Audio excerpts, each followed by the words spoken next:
My husband betrayed me with 2 women at his bachelor party, and they sent me the videos.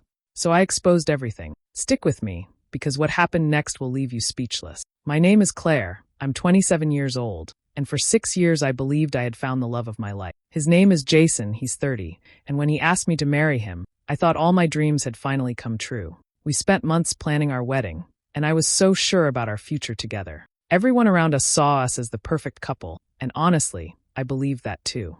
But that illusion came crashing down one ordinary evening. I was at home, finalizing small details for the wedding, when a message popped up on my phone from an unknown number. I didn't think much of it at first, but when I opened it, my world stopped. It was a video. Jason was in it, and he wasn't alone. 2 women were with him, laughing, touching, and then in bed together. I couldn't move. My hands shook so badly I almost dropped the phone. My chest felt tight, like I couldn't get enough air. I replayed the video again and again, hoping I had imagined it, hoping maybe it wasn't him. But it was him. His voice, his face, everything. And the worst part, these women weren't ashamed. They had sent the videos to me directly, as if to make sure I knew the truth. Jason had told me his bachelor party would be low-key. Just his friends, a few beers, maybe some poker. He looked me in the eye and promised. But here he was, proving every word was a lie. 6 years of love and trust shattered in a matter of seconds. I sat there on the floor, numb, humiliated, betrayed in the deepest way possible. How do you prepare yourself for a moment like that?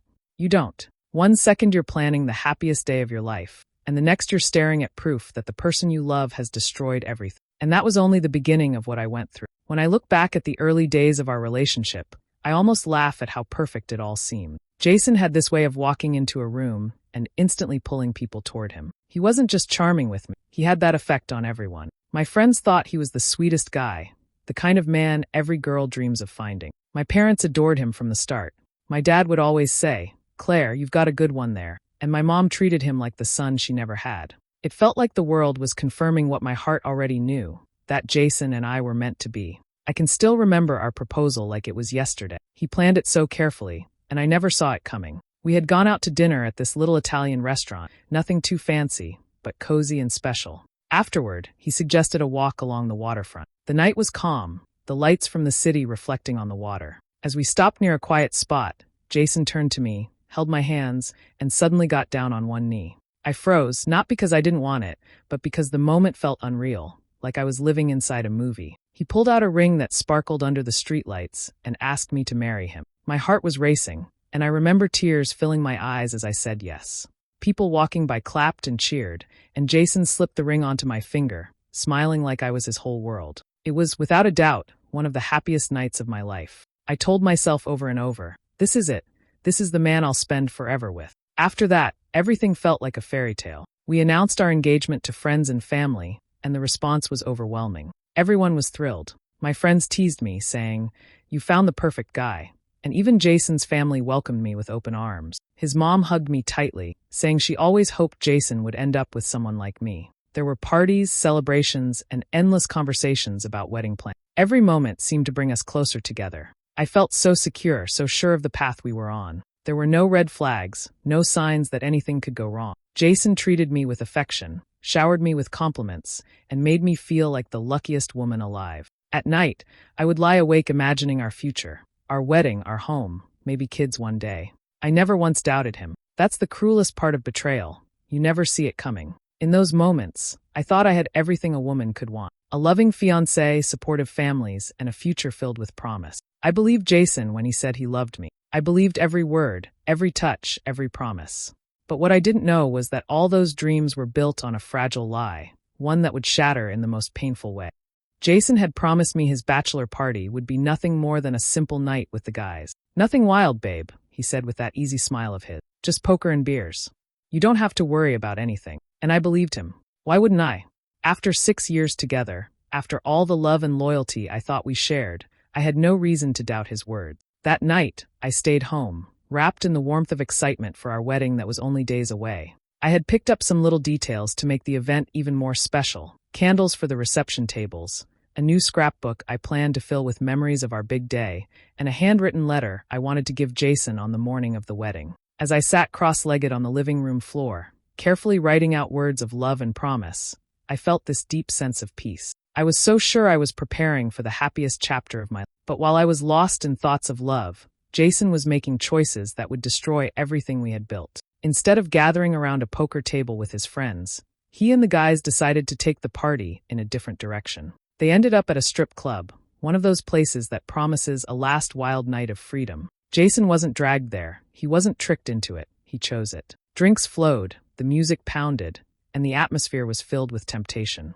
As the night went on, things escalated. Jason and a couple of his friends didn't just stop at watching dancers. They rented a private suite at a nearby hotel. To him, maybe it seemed like just part of the party, just fun, just another drink-fueled decision. But to me, though I wouldn't know until later, it was the moment our entire relationship shattered. Back at home, I was smiling to myself, folding napkins into little heart shapes for the reception, completely unaware of what was happening. I thought about calling Jason, but I didn't want to seem clingy, so I told myself to let him enjoy his night. I imagined him laughing with his friends, maybe texting me later to say he missed me. Instead, he was laughing in a hotel room with strangers, making decisions that would cut me deeper than anything I had ever felt before. It's strange to look back now at how calm and happy I was that night. I remember humming to myself while organizing decorations, completely blind to the truth. While I was busy building a future, Jason was busy tearing it apart. And the cruelest part?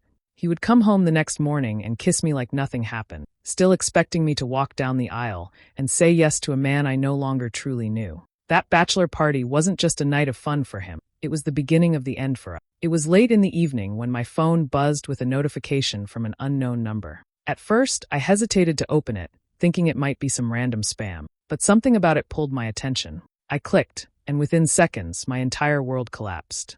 It wasn't just a message, it was a video. The first clip was short but sharp, like a knife to the chest. There was Jason, my fiancé, sitting on a couch in a dimly lit room, clearly drunk, his arms wrapped around two women I had never seen before. They were laughing, kissing him, touching him in ways that made my stomach twist. I dropped the phone in shock, my hands already trembling, but the notification told me there was more. Against my better judgment, I opened the next video. This time, there was no mistaking what was happening. Jason was in bed, tangled between those same women, his voice unmistakable as he laughed and slurred words I couldn't even make out. He wasn't just flirting or making a stupid drunken mistake. He was fully betraying me in the most humiliating way. And he wasn't hiding it. He looked carefree, comfortable, like what he was doing wasn't wrong at all. My knees buckled, and I sank to the floor, phone clutched in my hand. My whole body shook as I tried to process what I was seeing. My chest felt tight, and I could barely breathe. I pressed play again and again, as if some part of me hoped I had misunderstood. But each time it was Jason, the man I trusted, the man I had said yes to, the man I had planned my entire future with. His face, his voice, his body. It was all there, caught on video. What made it so much worse was the lie he had fed me just days before. Nothing wild, babe, just poker and beers, he had promised with that calm, reassuring smile. And I had believed him without a second thought. To see the truth now, laid out in front of me in cruel, vivid detail, made the betrayal cut even deeper. It wasn't just about cheating. It was about lying to my face, about destroying my trust with no hesitation. I felt sick, like I might actually throw up. My hands were clammy, my heart pounding so hard it hurt. I kept whispering to myself, this can't be real, this can't be him. But there was no escaping it. The evidence was right in front of me, undeniable. I wanted to scream, cry, smash my phone, anything to erase those images from my mind. But instead, I just sat there in silence, replaying the videos over and over, like some twisted punishment. Each time the reality hit harder. The man I thought I was marrying wasn't the man I thought I knew at all. And in that moment, all the dreams I had built for our future felt like they were burning to ashes right in front of me. I didn't sleep the night I saw those videos. My mind spun in endless circles, my chest tight with anger, heartbreak, and disbelief. But by morning, I had already decided I wouldn't confront Jason in a storm of tears. Not yet. I wanted to see how far he would go with his lies. I wanted to look him in the eye and hear what excuses he would come up with. When he walked through the door the next evening, he looked calm, even cheerful, like nothing had happened. He kissed my cheek and asked how my day had been. I forced a smile, keeping my voice steady as I answered him, even though inside I was boiling. I set dinner on the table and acted as if everything was normal, though I could barely swallow a bite. After a while, when he was relaxed and comfortable, I finally spoke. Jason, I said quietly, is there anything you want to tell me about your bachelor party? He froze just for a second, then shrugged. Not really. Like I told you, it was just a chill night with the guys. Nothing exciting. That was when I pulled out my phone and placed it on the table. I pressed play. The sound of his drunken laughter filled the room, and his face went pale. At first, he tried to deny it. "That's not me," he said quickly, his voice shaking. "Come on, Claire, you know how videos can be edited." But when I let the next clip play, the one where his voice was clear, the one that left no room for doubt, he changed tactics. His shoulders slumped, and he let out a heavy sigh. "Okay, fine. Yes, it was me. But it didn't mean anything. I was drunk, Claire. I barely remember it." I stared at him, my heart pounding, waiting for something, anything, that sounded like genuine remorse. But instead, he went on. "It was just a stupid mistake, one night. You're really going to throw away everything we have over that?" My stomach twisted. The nerve of him, sitting there trying to make me feel like I was the one overreacting. "You're blowing this out of proportion," he added, leaning forward. "You know I love you. Don't ruin our future over something so small." Small. That word hit me harder than any scream could have. To him, betraying me, humiliating me, and lying straight to my face was small. I wanted to yell, to throw the phone at him, to tell him exactly how worthless his excuses were. But I didn't. Instead, I sat back, forcing my expression into something calm, almost cold. "You're right," I whispered. "Maybe it's not worth ruining everything." Relief flashed across his face. He actually thought I was forgiving him. He even reached across the table and squeezed my hand, smiling like he had won. Inside, though, I was already making a decision. I wasn't going to scream or cry for him. I wasn't going to beg him to love me better. No, if he thought he could humiliate me in private, I would make sure his betrayal was exposed in public. That night, as Jason slept soundly beside me, believing his lies had worked, I lay awake in the dark, silently planning my revenge. The morning after our confrontation, I put on the best performance of my life. Jason woke up looking nervous, like he half expected me to pack my bags and walk out. Instead, I smiled faintly and told him I had thought things through. I said the words he desperately wanted to hear. "I forgive you. Let's just move on and focus on the wedding." The relief on his face was almost laughable. His whole body relaxed, and he pulled me into his arms with a smug smile. "I knew you wouldn't throw us away over one mistake," he said softly, kissing my forehead. To him, that was the end of it. He believed his excuses had worked. He believed I was too in love, too naive, too weak to stand up for myself. And I let him think that. From that day on, I played my role perfectly. I held his hand in front of our families, laughed at his jokes, and even called him the love of my life when people asked about us.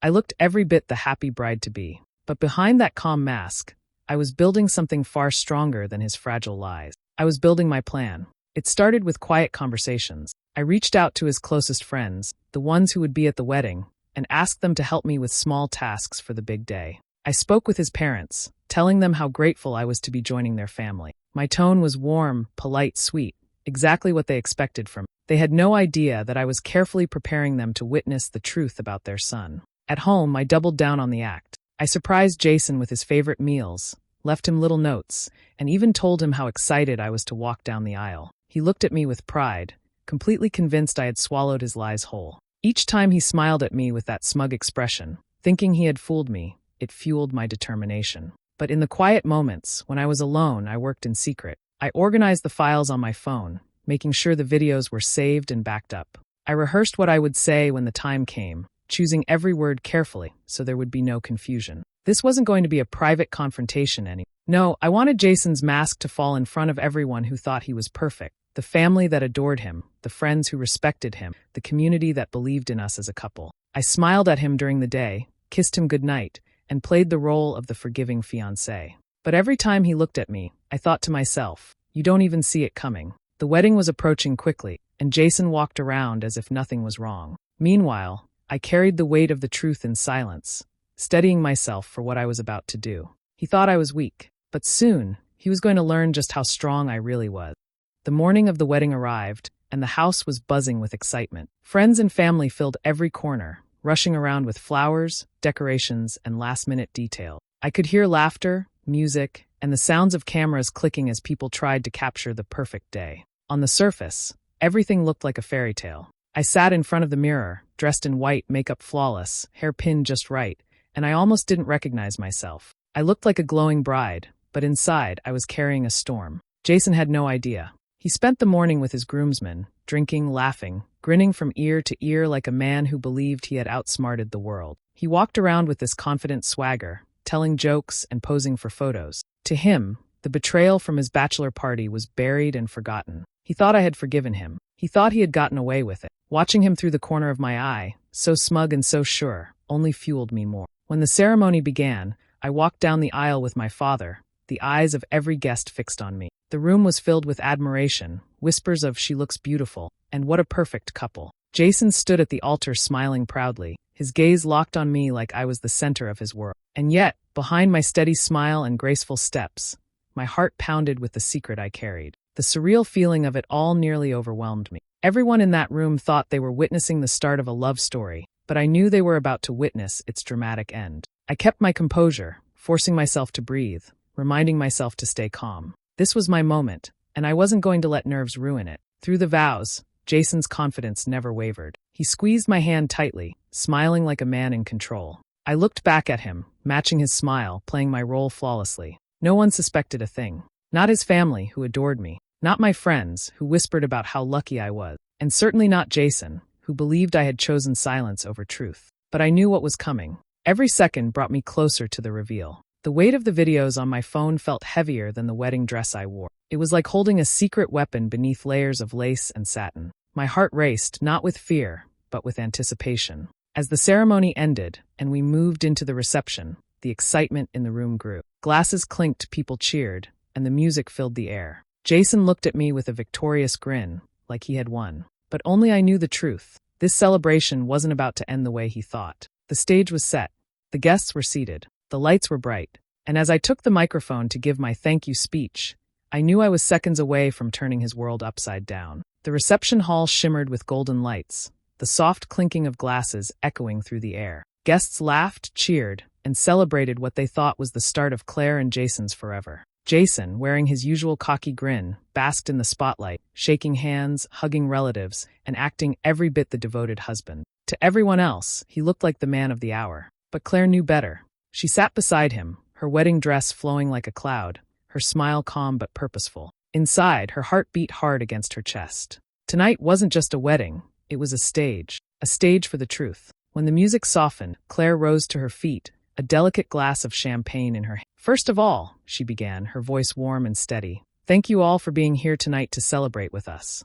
Your love, your support, it means the world." Guests raised their glasses in return, smiles wide. Jason leaned back in his chair, smirking, believing he had successfully buried his betrayal. Claire continued, her voice tightening slightly. "You all came here to witness a love story. And tonight, I think it's only fair you see the whole story." A murmur ran through the crowd, confusion flickering across faces. Jason frowned, his confident smirk faltering. Claire gestured to the projector screen behind her. "Because marriage is built on honesty, and honesty deserves the light." The lights dimmed, and suddenly, the room went silent. The first video clip flickered on the screen. Jason in a dim hotel room, hands all over two women, laughing, kissing, intoxicated but undeniably. Gasps erupted instantly. Forks dropped, glasses shattered against tables. Claire stood tall, eyes scanning the room. "This," she said clearly over the shocked silence, "is what my husband thought of me on the night before our wedding. This is what he decided to do while I was at home preparing for our future."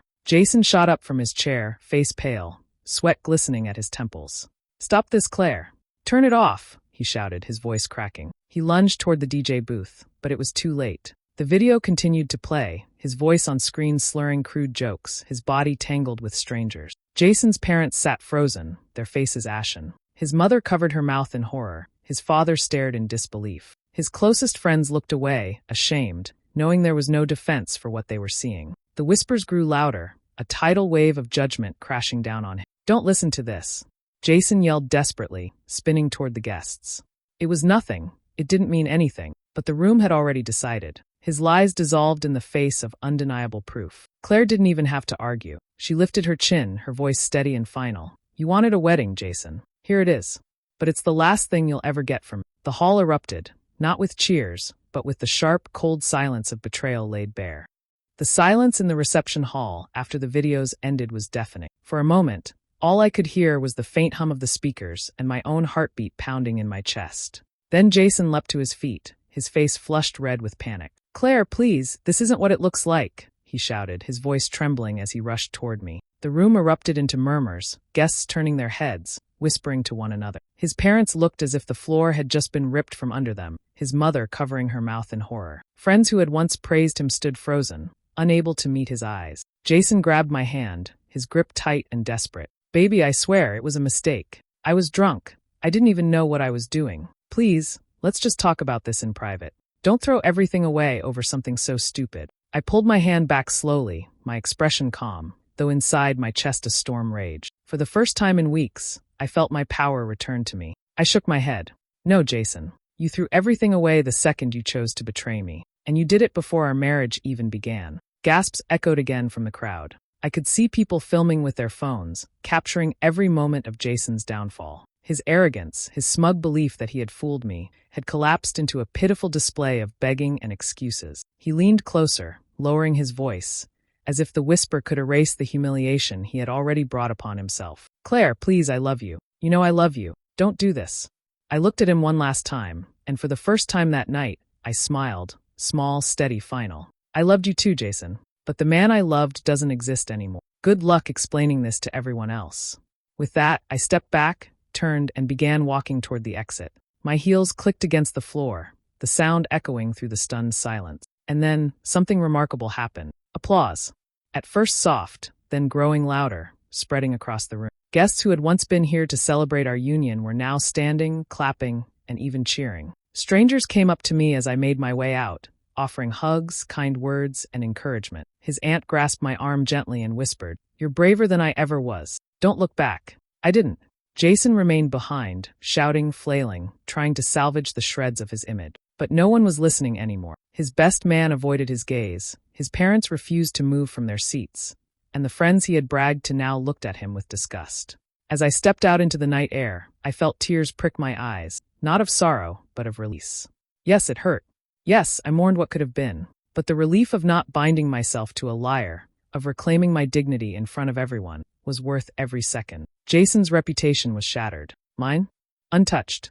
I walked away with my pride intact, and that was the sweetest victory of all. The days after the wedding should have been the happiest of my life. Instead, they became a blur of silence, broken champagne glasses, and replayed memories of betrayal. At first, I couldn't stop asking myself the same haunting question. How could the man I loved so deeply betray me like this? I had given Jason every part of me, my trust, my loyalty, my heart. And yet, on the very night meant to celebrate our union, I was the one standing alone in front of a room full of people, exposing the truth that shattered everything. Looking back, I realize love can blind you. It can make you ignore the red flags, excuse the late nights, and silence the tiny voice inside that whispers, something isn't right. I loved Jason so fiercely that I convinced myself he loved me the same way. But love without respect, honesty, and faithfulness isn't love at all. It's a trap, and I was caught in it. As painful as that moment was, standing at the reception with the videos playing behind me, it was also the moment I reclaimed myself. People gasped, whispered, even cried. Jason tried to reach for me, to explain, to beg, but I didn't flinch. I walked out with my dignity intact. That walk was the first step into a new life. In the quiet days afterward, I found strength I didn't know I had. Friends and family reached out, praising me for my courage. Strangers sent messages, telling me they admired how I stood up for myself instead of being silenced by shame. For the first time in a long time, I felt proud of myself, not for being the perfect partner or bride, but for being true to who I was and what I deserved. The truth is, betrayal can break you. It can crush your spirit, make you question your worth, and drown you in tears. But the real choice comes after. Do you let it define you, or do you rise from it stronger? I chose the latter. I no longer measure my value by Jason's approval, or anyone. I've learned that self-worth isn't handed to you by someone else's love. It's something you build inside yourself. Jason may have shattered our future, but he did not destroy me. In fact, he unknowingly set me free, from lies, from deceit, from a life I didn't deserve. Today, I walk forward without him. No wedding ring weighs down my hand. No false promises tie me to someone unworthy. I walk into a future that is mine, controlled by me, fueled by lessons I'll never forget. Love may have blinded me once, but truth opened my eyes. And now those eyes are fixed firmly ahead, not on Jason, not on betrayal, but on a life where I decide the ending. Because in the end, the greatest vow I could ever make was not to Jason. It was to myself. Do you believe Claire made the right choice by exposing Jason in front of everyone, or should she have handled it in private? Share your thoughts in the comments. I'd love to hear your perspective. And if you enjoy stories like this, don't forget to hit subscribe and turn on the notification bell so you never miss another one.